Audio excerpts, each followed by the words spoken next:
Well, here's the Westinghouse box fan again. She's all fixed up now. Took it all apart, gave it a full cleaning and oiling and everything. Put it all back together, and she's running a million times better.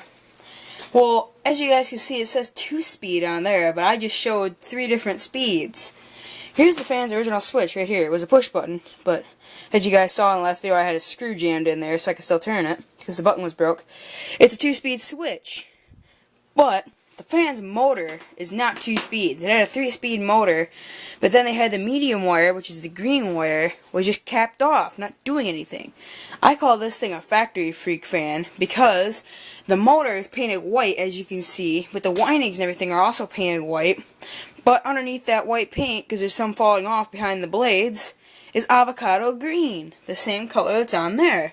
But the Westinghouse logo and everything is stamped onto the white paint on the motor. So, it's the original color. So, you know, what the heck? What kind of fan is this?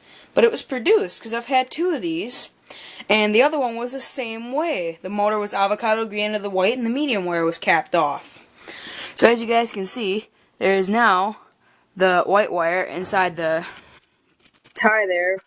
That's just the main power lead. Oop, my camera doesn't want to focus. There we go. And then you guys can see that there's several colored wires up in there. And there's a green wire going into the top of the switch. That's the medium wire, which was not hooked to anything.